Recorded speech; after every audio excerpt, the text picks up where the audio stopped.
இப்போ சீரியல்ல சினிமால நம்ம ஏதோ சம்பவம் அமானுஷம் நடந்தது இல்லை இது நடந்தது அப்படின்னு சொல்றதெல்லாம் லைஃப்ல நடக்க ஆரம்பிச்சு. நான் செய்ய வேண்டியதை நான் செஞ்சிடறேன். கர்ம வினையை நான் கொடுத்தே ஆகணும். ஆனா நீங்க செய்யறத நான் தடுக்கவே மாட்டேன். அடுத்த செகண்ட் நீங்க ஆரம்பிச்சு.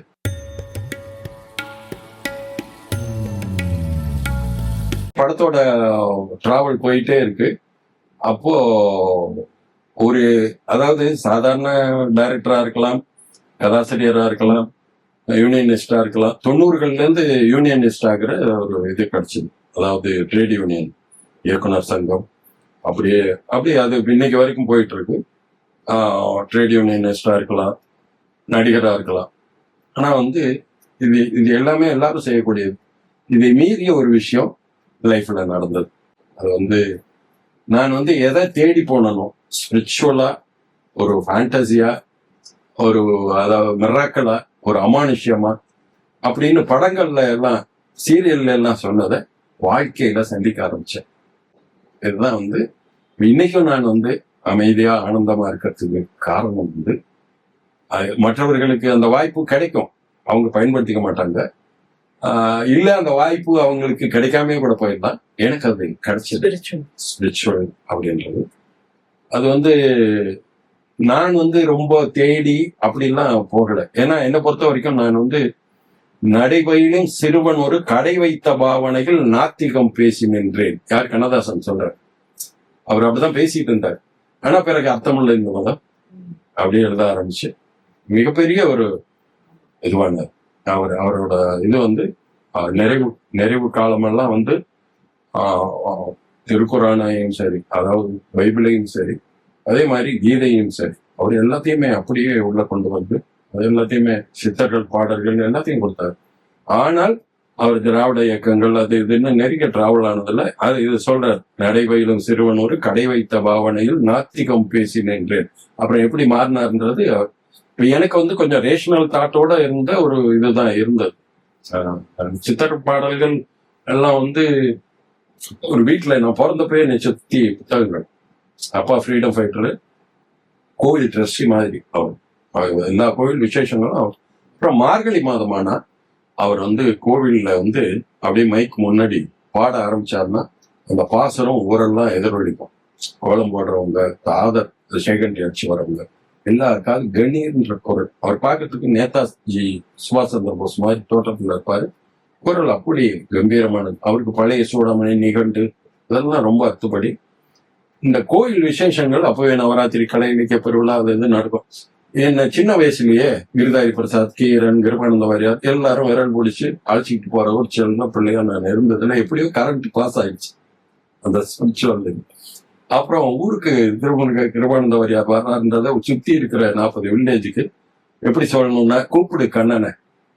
சின்ன வயசுல ஏதோ நம்ம குரல் நல்லா இருக்கு, இல்ல மைக்ல அச்சம் இல்லாம பேசுறான். இப்ப இன்னைக்கு வரைக்கும் குரல் அடையாளம்ன்றது எனக்கு இன்னைக்கு வரைக்கும் நடக்குது. கும்கில நான் பேசின டைலாக் வாய்ஸை வச்சுக்கிட்டு எங்கேயாவது இப்போ கால் டாக்ஸில, ஊபர்லயோ, ஓலாலயோ, அப்படி ரேபிடோலயோ உட்கார்றப்போ டிரைவர் நம்ம போன்ல பேசுறப்போ திரும்பி, சார் நீங்க தானே அப்படின்னு குரல் அப்படி. அப்போ அந்த குரல் கிருபானந்த வாரியார் அருள் முருக திருமுருக அருள் முரசு கிருபானந்த வாரியார் அவர் வருகிறார் அப்படின்னு அப்படியே பண்ணி அப்புறம் தீபாவளி பொங்கல் ஆனா ஊர்ல விளம்பரங்கள் நாம எடுத்து அதை வாய்ஸ்ல கொடுக்கணும். இப்படி எல்லாம் பண்ணி அதே மாதிரி ஸ்கூல்ல பாரதி வேஷம் போட்டு மாப்போசி வாவுசி திருப்பூர் குமரனா, காலேஜ்ல போய் திருப்பூர் குமரனா நடிச்சு அடி வாங்கி இப்படி எல்லாத்தையும் பார்த்து குஷ்டரோகியா நடிக்கிறதா போய் ஹாஸ்டல் டே அன்னைக்கு அந்த வந்திருக்கிற கூட்டத்திலேயே பிச்சை எடுத்துக்கிட்டே ஸ்டேஜ்ல ஏறி இப்படி எல்லாத்தையும் பண்ணி கொஞ்சம் பிராக்டிஸ் ஆச்சு. அப்போவே அந்த கல்லூரி மலர்ல கவிதைகள் எழுதுறது அது எதுனாச்சு. கொஞ்சம் திருச்சி இளையபாரதம் இதுல கவிதை எழுதுறது. பட் அப்பெல்லாம் என்னன்னா ஊர்ல ஒரு காளியம்மன் கோவில் ஒரு பக்கம், இன்னொரு பக்கம் பிள்ளையார் கோவில். போய் கொஞ்சம் ஒரு சின்ன தோல்வி அதுல போய் இந்த மைண்ட்ல என்ன இப்படியே நான் ஊர்ல சாதாரணமா போயிருந்தோமா, எனக்கு ஒரு இது கிடைக்காதா, அடையாளம் கிடைக்காதா? இன்னைக்கு கிடைச்சிருக்கு. கூகுள்ல, விக்கிபீடியால, யூடியூப்ல ஒரு வரலாறு கிரியேட் ஆயிடுச்சு. ஆனா அதுக்கெல்லாம் அங்கதான் போய் இன்னும் நிறைய பாசுரம் அப்படியே எழுத ஆரம்பிச்சேன். அந்த காலகட்டத்தில் இப்பவும் வந்து அந்த மாதிரி நம்மளால எழுத முடியுமான்னு தெரியல. அங்க தொடங்கினது அப்படியே சேமிப்பு கணக்குல இருந்த மாதிரி. பிறகு சென்னை வந்து நான் 90கள்ல கரெக்டா பொதிகையில லொகேஷன் பார்க்க போறேன். அப்போதான் எனக்கு அந்த ஸ்பிரிச்சுவலோட டச் அங்கதான் உதயமாச்சு. பொதிகையில ஒரு கிருஷ்ணவேணி அம்மாள் குகைன்னு ஒரு குகை இருக்கு. பாபநாசம், முண்டந்துறை, சொரிமுத்துறை நாற்பது, அது கீழே நதி ஓடிக்கிட்டே இருக்கும். குற்றாலத்துக்கு கொஞ்சம் அருகாமை. மேல போனோம்னா நான் சொன்ன இந்த லொகேஷன் எல்லாம் வரும். நிறைய படங்களுக்கு லொகேஷனா மேல டேம் கூட போயிருக்காங்க. இந்த அகத்தியர் ஃபால்ஸ்னு ஒரு இடம் இருக்கு. அந்த இடத்துல ஒரு எல்லாரும் என் கூட லொகேஷன் பார்க்க வந்த எல்லாரும் காண போயிட்டாங்க. நான் கொஞ்சம் அப்படியே பார்த்துக்கிட்டே போனேன். ஒரு இடத்துல போனது சுத்தி பார்க்குறேன், யாரையும் காணும். வனாந்தரம் அப்படியே அந்தியும் இரவும் சந்தித்து சங்கமிக்கும் மங்களகரமான அப்படியே மந்தகாசமான நேரம். வெறும் இருட்டு இன்னும் கொஞ்ச நேரத்துல வந்துடும். பாறைகள்ல அங்கங்க தண்ணி தேங்கி நிற்கிது. நான் வந்து எங்கே இப்போ சுத்தி வந்தவங்களை காணும், இந்த இடத்துல ஷூட் பண்ணலாமா வேணாமா, இல்லை ஏதாவது பாம்பு மிருகங்கள் வந்துருமா அப்படின்னு பயந்துகிட்டு இருக்கிறப்போ கண்ணா அப்படின்னு என் பேர் சொல்லி ஒரு ஆசிரியர் கேட்டுச்சு. அதான் திரும்பி பார்க்குறேன், எங்க என்ன தேடுறியா? அப்போ கொஞ்சம் கொஞ்சமா வாய்ஸ் இன்க்ரீஸ் ஆகி நான் அந்த திசை நோக்கி நடக்க ஆரம்பிச்சேன். அப்போ ஒரு குகை, அது வந்து ஒரு பெரிய சித்தர் கிருஷ்ணவேணி அம்மாள் சாவு பெண் தனியா இந்த குகையில இருக்கிறாங்க. அந்த இடத்துல முதுகு காட்டிக்கிட்டு ஒருத்தர் முண்டாசு காட்டிக்கிட்டு உட்கார்ந்து என் பேரை சொல்லி வச்சிருக்கிறார். பிறகு அவர் தான் வந்து எனக்கு டோட்டலா இந்த ஸ்பிரிச்சுவலுக்கான, ஆமாம், அவர் வந்து நான் வந்து இங்க பேண்ட் ஷர்ட்டு ஜீன்ஸு இப்படி இருப்பேன். அப்படியே என்னை அழைச்சிட்டு போயிட்டா அங்க காடுகள்ல வேஷ்டி கட்டிட்டு அப்படியே சுனைகள்ல நீராடி அருவிகள்ல குளிச்சு அப்படியே நாங்க எல்லாம் சமைக்கிறதுக்கான பொருட்கள் எடுத்துட்டு போவோம். நாங்களே எல்லாத்தையும் செய்வோம். காய்கறி நறுக்கிறதுல இருந்து எல்லாமே நாங்களே செய்வோம். ஃபுல்லா வேலையில போட்டு அங்க இருக்கிற அத்தனை பேரையும் கூப்பிட்டு அந்த அமுதை சாப்பிடுவோம். பிரமாதமான ஒரு சாப்பாடு கொடுப்போம். அப்புறம் இரவு நேரங்கள் பௌர்ணமி அமாவாசை எல்லாம் வானத்தை நோக்கி சித்தர்களை நோக்கி தமிழ்ல அழகா அப்படி வரும். அது அந்த லைஃப் தனி. எல்லா மலைகளும் சுத்தி இருக்கு. அதாவது நான் திரும்ப சொல்றேன், ஸ்பிரிச்சுவல்ன்றது ஒரு ஏசி ரூம்ல 4 சுவர்களுக்கு மத்தியில புத்தகத்தை எடுத்து படிச்சுட்டு நான் அதை பத்தி ஒரு நாளும் பேசினது கிடையாது. ஏன்னா அப்படியே உடம்பு பூரா அப்படியே வியாபிச்சு இருக்கிறது என்னன்னா அந்த காற்று, அந்த சுகந்தம், அந்த சூழல், இது எல்லாத்தையும் நான் அனுபவத்தால வந்து அதுல ஆக்சுவலா எனக்கு நிறைய பேர் வந்து பழக்கமானாங்க. இப்போ கலிபோர்னியால இருக்கிற நம்ம அதிபன் போசவர் அய்யநாடா கல்லூரி, ஐயன் பட்டாசுகள் சிவகாசியில மிகப்பெரிய ஒரு பிரபலமான நிறுவனம். அவர் கூட எங்க கூட கலிபோர்னியால இருந்து ஒரு 20 ஃபாரினர்ஸோட இந்த மாதிரி டிராவல். நிறைய பேர் சிங்கப்பூர், மலேசியா, ஸ்ரீலங்கா, இப்படி எனக்கு நிறைய தொடர்புகள். அங்கிருந்து ஆரம்பிச்சு நான் எல்லா மலைகளும் அப்படியே சுத்த ஆரம்பிச்சேன். அப்போ இன்பிட்வீன்ல அந்த ஒவ்வொரு நாளும் ஒவ்வொன்றும் நடக்கும். இது அதெல்லாம் மிக பெரும் கதை. அதாவது சீரியல்ல, சினிமால நம்ம ஏதோ சம்பவம் அமானுஷம் நடந்தது, இல்லை இது நடந்தது அப்படின்னு சொல்றதெல்லாம் லைஃப்ல நடக்க ஆரம்பிச்சு. ஒரு உதாரணத்துக்கு சும்மா சொல்றேன். நான் இப்போ வடபழனியில சரவண பவன்ல சாப்பிடலான்ட்டு போறேன். கார்ல போயிட்டே இருக்கேன். அப்போ முன்ன சரவண பவன் இருந்த இடம் நல்ல விசாலமான ஒரு இடத்துல இருந்துச்சு. அந்த கோயில் சன்னிதானம் இருக்கிற ரோட்ல காரை வந்து வெயில்ல நிறுத்திட்டு உள்ள சாப்பிட போயிட்டு வந்து திரும்ப நம்ம வந்து கார்ல ஏறணும்னா சுடுமே, ரொம்ப கொதிக்குமே அப்படின்னு நினைச்சுக்கிட்டு உள்ள நுழையிறப்போ ஒரே ஒரு மரம் நிழல் மட்டும்தான் அங்க இருக்கு. அதுல ஒரு கார் நிறுத்தி நம்ம என்ன அலைகள் இப்படி ஓட ஓட ஓட அந்த காரை நம்ம உள்ள என்ட்ரி ஆகிறப்ப அந்த கார் வெளில போகும். நாம போய் நல்ல இதான் உதாரணம். எப்படி என்ன அலைகள் அப்படி அவங்க எனக்கு அப்போ மைண்ட்ல மற்றவர்களுக்கு நடக்கிற மாதிரி எல்லாமே நடக்குது. அதாவது சிலப்பதிகாரம் சொல்லும், ஊழ்வினை உறுத்து வந்து ஊட்டும், தப்பிக்கவே முடியாது அதுல இருந்து யாரும். ஆனா நான் விழுந்துருவேன். அப்படி கை தூக்கி விடுறதுக்கு ஒரு யாருக்கும் தெரியாத ஒரு கை வரும், எந்திரிக்க வைக்கும். அப்படி ஒரு உயிர் போற விபத்துல கூட நான் சிக்கினேன். 100 ஃபீட் ரோடு, இந்த பக்கம் வடபழனி போலீஸ் ஸ்டேஷன், இந்த பக்கம் அசோக் பில்லர். நான் இது அசோக் நகர் போலீஸ் ஸ்டேஷன்ல இருந்து வந்துட்டு இருக்கேன். அப்போ மிகப்பெரிய விபத்து. அதாவது கார்ல நான் மட்டும்தான் இருக்கேன். இவ்வளவுக்கும் நாங்க என்னன்னா, அதுக்கு முன்னாடி திருவண்ணாமலை வந்து ஒரு சித்தர் எங்களை இன்வைட் பண்ணி, நானு இயக்குனர் விக்ரமன் அவர்கள் எல்லாரும் வந்து அது வித்தியாசமான ஒரு இது நாங்க கலந்துக்கிட்டோம். அவங்க மனைவி, அதுல விக்ரமன் சாரோட மனைவி அந்த நிகழ்ச்சியில எல்லாம் நடன நிகழ்ச்சி எல்லாம் பண்ணியிருக்காங்க. இப்போ உடல் நலம் இல்லாம கொஞ்சம் இருக்காங்க. ஸோ என்னோட காரை ராஜகுமார் தேவயானி அவர்கள் வீட்டு வாசல்ல விட்டுட்டு நாங்கெல்லாம் வேற ஒரு காரணத்துக்கு வந்து என் காரை எடுத்துட்டு போறேன். இந்த நள்ளிரவு பிளிங்க் ஆகும் இல்லையா, எல்லோ பிளிங்க், அதுக்கு ஒரு 2 நிமிஷம் முன்னாடி அப்போ எனக்கு கிரீன் சிக்னல். நான் என்ன பண்ணிட்டேன், மூவ் பண்ணிட்டேன். ஆனா எங்கிருந்து வந்ததுன்னு தெரியல, அசுர வேகத்துல ஒரு வண்டி ஆச்சு. ஃபுல்லா, அதாவது நான் உட்கார்ந்து இருந்த இடத்த விட தவிர மற்ற ஏரியா வேசி ஈசி எல்லாம் பண்ணார். வீல் உருண்டு ஓட ஆரம்பிக்குது, வண்டி சுத்தி நின்னுது. ஆனா கையை கட்டியா ஸ்டேரிங்ல பிடிச்சிட்டேன். பின்னாடி இருக்காங்க சித்தர்கள் எல்லாமே. அதான் சொன்னேன்ல, அதாவது இந்த திருவண்ணாமலையில ஆரம்பிச்சு என்னை வந்து கேப்சர் பண்ணணும்னு ஒரு சனீஸ்வர பகவான் நினைச்சாருன்னா ஒவ்வொரு இடத்துலயும் திட்டமிட்டு இவனை எங்க போடலாம் அப்படின்னு நினைப்பாங்க இல்லையா, அந்த மாதிரிதான் நடந்திருக்கு. திருவண்ணாமலையில இருந்து வர்றப்பவே நாங்க வந்த வண்டி கொஞ்சம் திசை தடுமாறி எல்லாம் வந்தது. வீட்டுல போய் தப்பிச்சு அப்புறம் வந்து நான் வண்டி எடுத்துக்கிட்டு வந்ததும், ஏன்னா மற்றவர்களுக்கெல்லாம் அந்த தண்டனை கொடுக்க வேண்டிய அவசியம் இல்லைன்ற மாதிரி இருந்திருக்கும். எல்லாரும் இறக்கி விட்டுட்டு நான் மட்டும் தனியா வர்றப்போ கரெக்டா மாட்டினேன். ஆனா இந்த இடைப்பட்ட காலத்துல சனீஸ்வர பகவானுக்கும் சித்தர்களுக்கும் ஒரு கான்வர்சேஷன் நடந்தது. ஒவ்வொரு காலகட்டத்திலையும் அவன் பரவாயில்ல, நம்ம பையன் விட்டுருங்க அப்படின்னு சனீஸ்வர பகவான் சித்தர்கள் சொல்லிருக்கலாம். மேபி அப்படி ஒரு கான்வர்சேஷன் நடந்திருந்தா இருக்க வாய்ப்பு இருக்கு. அதனால ஒவ்வொரு செக்கா வந்துகிட்டே இருந்துச்சு. அதுக்கு இவங்கெல்லாம் கூட இருந்தவங்களும் காரணமா இருந்தாங்க. அதுல கரெக்டா இந்த இடத்துல கான்வர்சேஷன் எண்டுன்னு ஒண்ணு வரும்ல, இதுக்கு ஒரு முடிவு. அந்த முடிவை சனீஸ்வர பகவான் சொல்லியிருப்பார். நீங்க இவ்வளவு நேரம்லாம் இவ்வளவு உரையாடலே தேவையில்லை, நான் செய்ய வேண்டியதை நான் செஞ்சிடறேன், கர்ம வினையை நான் கொடுத்தே ஆகணும். ஆனா நீங்க செய்யறத நான் தடுக்கவே மாட்டேன். அடுத்த செகண்ட் நீங்க ஆரம்பிச்சு கொடுப்பேன், பனிஷ்மெண்ட் தண்டனை கொடுப்பேன்.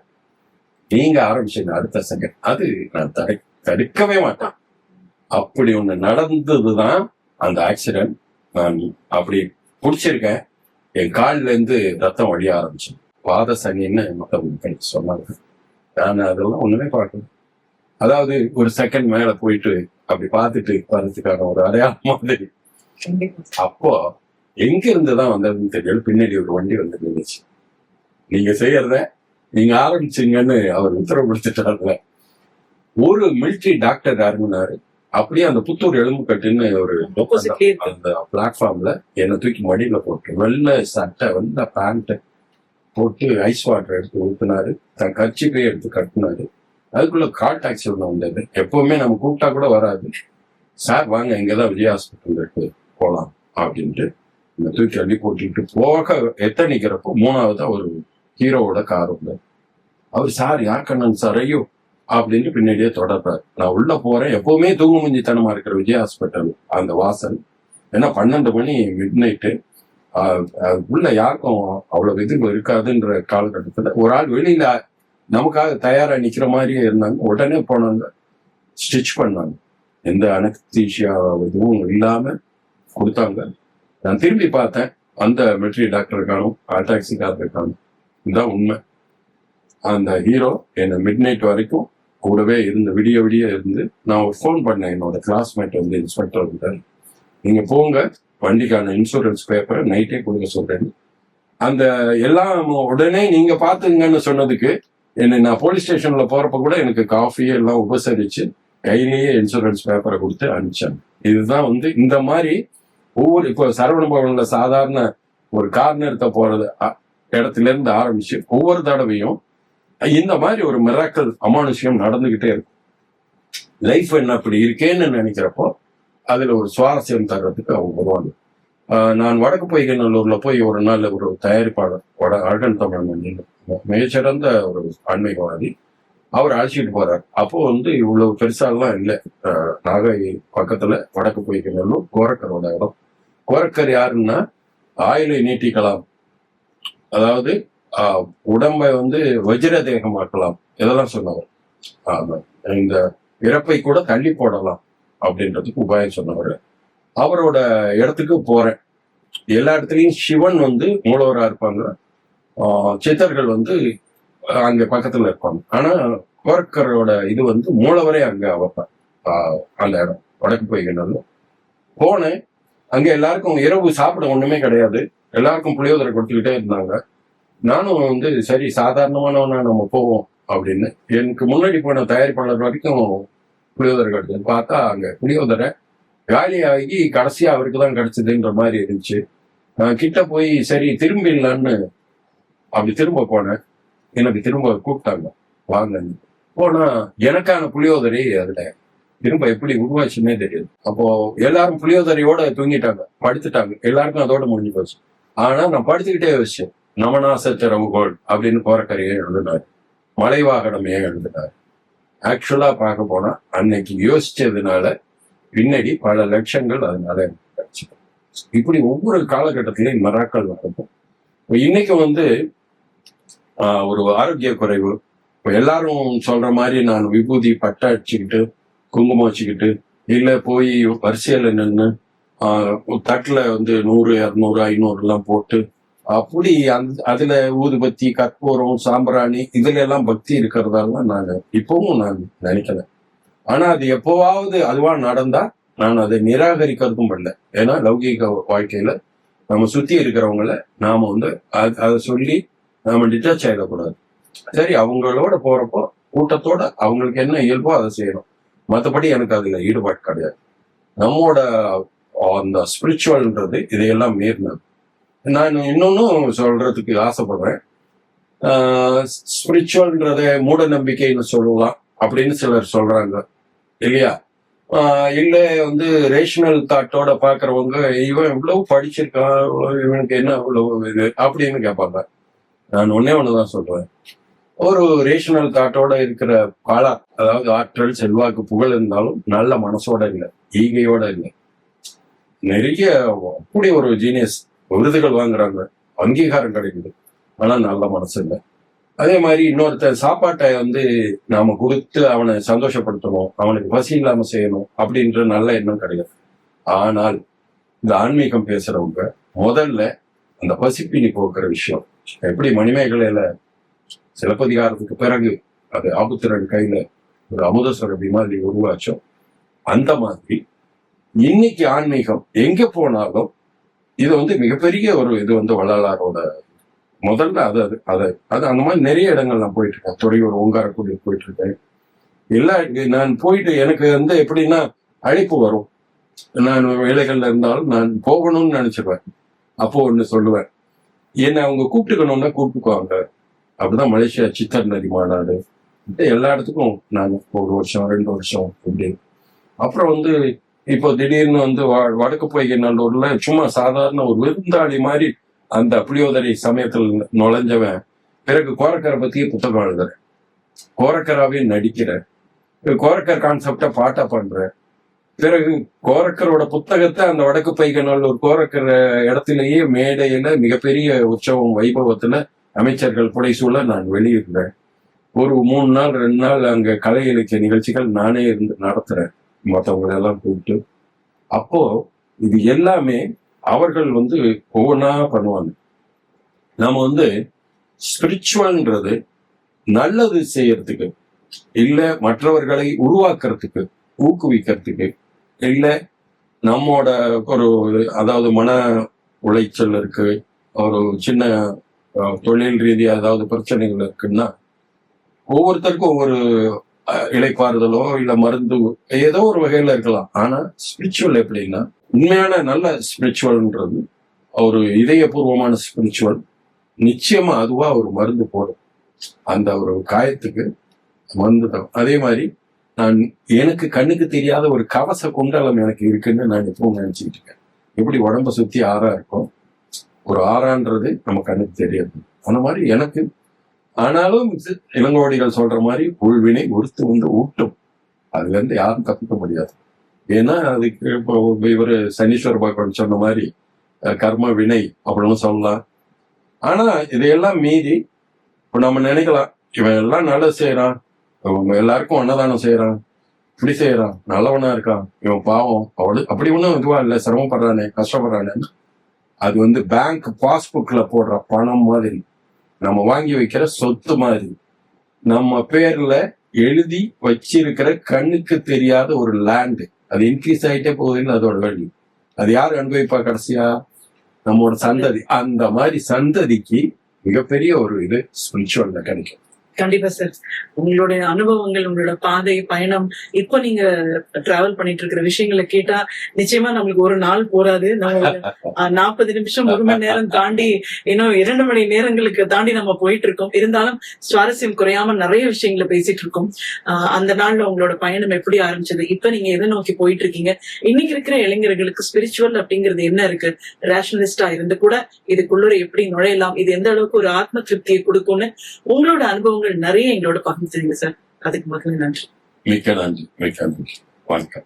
நேர்லயே இன்னைக்கு ஒரு சுவையான அனுபவம் அப்படின்னு சொல்லலாம். இது அனுபவம் தான் சொல்லணும். அவரோட பயணம் சார்ந்த நிறைய விஷயங்களை கலைத்துறை சார்ந்து சுவாரஸ்யமா கேட்டாலும் கடைசியில நம்ம அதை முடிக்க வரும்போது ஸ்பிரிச்சுவலோட கனெக்ட் ஆகும் போது ரொம்ப மெஸ்மரைசிங்கா இருந்ததை நான் உணர்றேன். கண்டிப்பா பாக்குற நீங்களும் அதை உணர்ந்துப்பீங்கன்னு நம்புறேன். உங்களுக்கு எப்படி ஃபீல் ஆச்சு அப்படிங்கறத கமெண்ட்ஸ்ல தெரியப்படுத்துங்க. மீண்டும் ஒரு அழகான கெஸ்டோட மறுபடியும் நான் சந்திக்கிறேன். நன்றி.